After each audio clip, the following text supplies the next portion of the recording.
Hello बच्चों, तो आप प्रश्न को देखते हैं। वक्र y बराबर x की घात 3 माइनस 3 गुनी x का वर्ग माइनस 9x प्लस 7 पर उन बिंदुओं को ज्ञात कीजिए जिन पर स्पर्श रेखाएं x अक्ष के समांतर हैं। तो दिए गए प्रश्न की मुख्य अवधारणा की बात करते हैं। बच्चों देखो, किसी बिंदु x1, y1 पर स्पर्श रेखा की प्रवणता की बात करें तो बच्चों ये बराबर हो जाता है किसके, देखो m बराबर हो जाएगा dy/dx के। और यहाँ पर बच्चों देखो बिंदु हमें दे रखे हैं x1, y1 के, ठीक है। साथ ही बच्चों यदि दो रेखाएं समांतर हो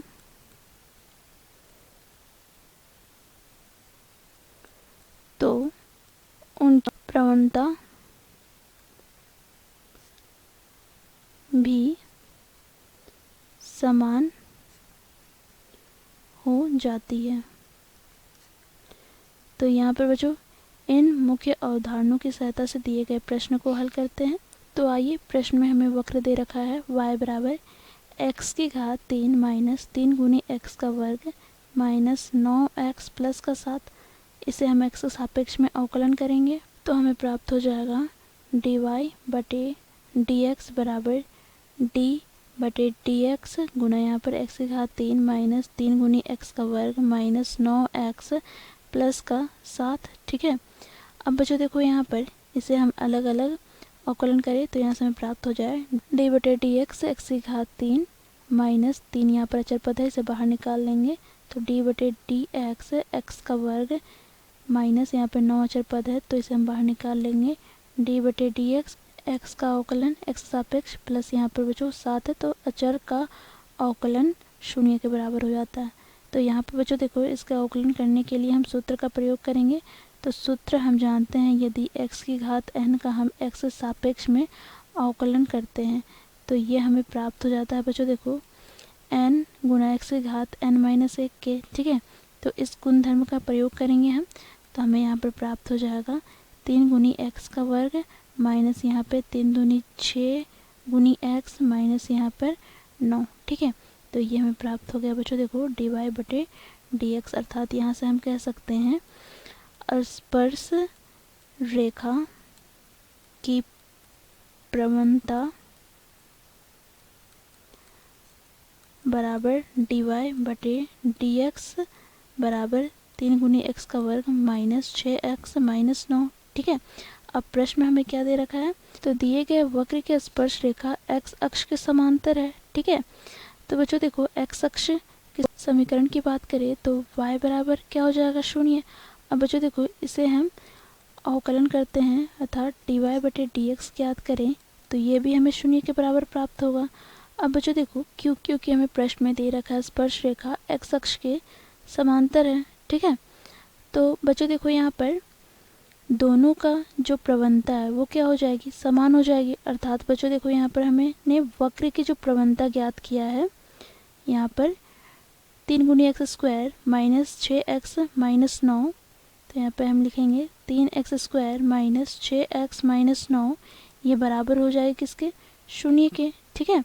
तो यहाँ से हमें द्विघात समीकरण प्राप्त हो गया। इसे हम हल करते हैं तो यहाँ से बच्चों देखो 3x का स्क्वायर, इसका हम गुणनखंड करते हैं तो मध्य वाले पद को तोड़कर लिखेंगे तो यहाँ से हमें प्राप्त हो जाएगा 9 माइनस 3 गुनी x और यहाँ पर माइनस का 9 बराबर 0, ठीक है। तो यहाँ से हमें प्राप्त हो जाएगा बच्चों देखो 3 गुनी x square minus 9x minus minus plus 3x minus 9 बराबर 0।